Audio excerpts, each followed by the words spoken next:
은혜의 단비.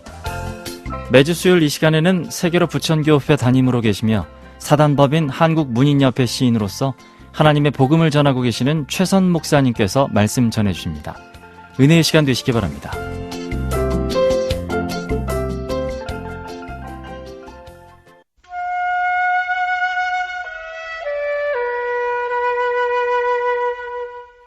사람은 크고 작은 일들 가운데서 낙심하게 되고 마음속에 또 다른 두려움이 엄습할 때가 종종 있습니다. 하지만 하나님이 우리에게 주신 마음은 두려운 마음이 결코 아닙니다.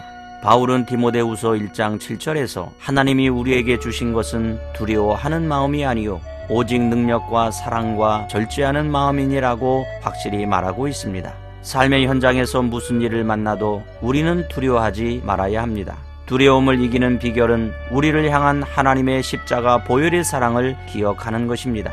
바울은 고백합니다. 높음이나 깊음이나 다른 어떤 피조물이라도 우리를 우리 주 그리스도 예수 안에 있는 하나님의 사랑에서 끊을 수 없느니라고 거듭 확인해주고 있습니다.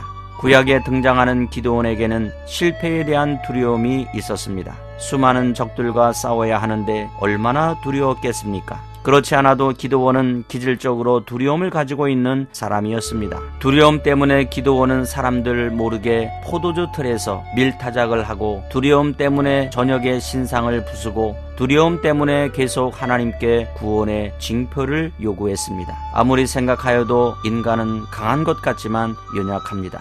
그렇기 때문에 하나님은 이런 방법으로 기드온의 두려움을 제거시키고 자신감을 주시고자 하신 것입니다.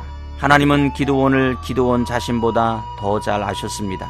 사사기 7장 9절에서 10절을 보면 하나님께서는 기드온에게 일어나 진영으로 내려가라. 내가 그것을 내 손에 넘겨주었느니라. 만일 내가 내려가기를 두려워하거든 내 부하 부라와 함께 그 진영으로 내려가서라고 말씀하십니다. 정탐은 장군이 하는 일이 아닙니다. 부하를 시키면 됩니다. 그러나 하나님은 기드온 성격상 직접 목격해야만 두려움에서 벗어날 수 있다는 것을 알고 계셨기에 기드온에게 직접 부하를 데리고 정탐하라고 하신 것입니다. 기드온은 적진에서 들려오는 말을 듣기 위해 부하를 데리고 미디안 진영으로 내려갔습니다. 적진에 도착하니 그곳에는 미디안 사람과 아멜렉 사람과 동방의 모든 사람들이 골짜기에 누워 있었습니다. 미디안이 아멜렉과 동방 사람들을 용병으로 데리고 온 것입니다. 사사기 7장 12절을 보면 이스라엘을 침공한 적군은 메뚜기의 많은 수와 같고 그들이 낙타의 수가 많아 해변의 모래가 많은 같은지라고 했습니다. 그 모습을 본 기드온의 가슴에 얼마나 두려움이 크게 몰려왔겠습니까?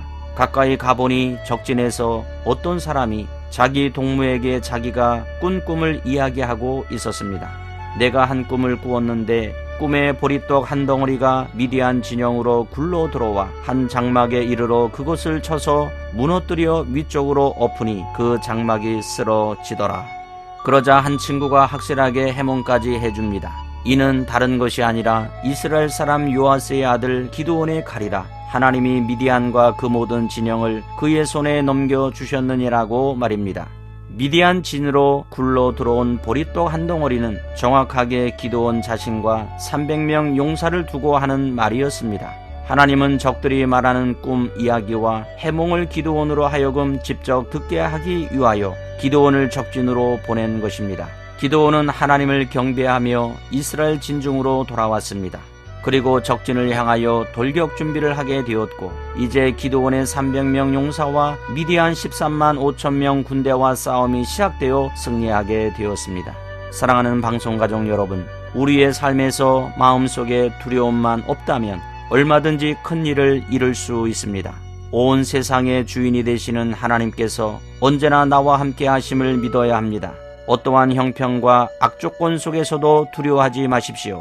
오직 믿음으로 두려움을 떨쳐버리고 하나님의 말씀대로 행동하는 보리떡, 움직이고 돌격하는 보리떡, 작전을 감행하는 성도들이 되시길 예수 그리스도의 이름으로 축복합니다.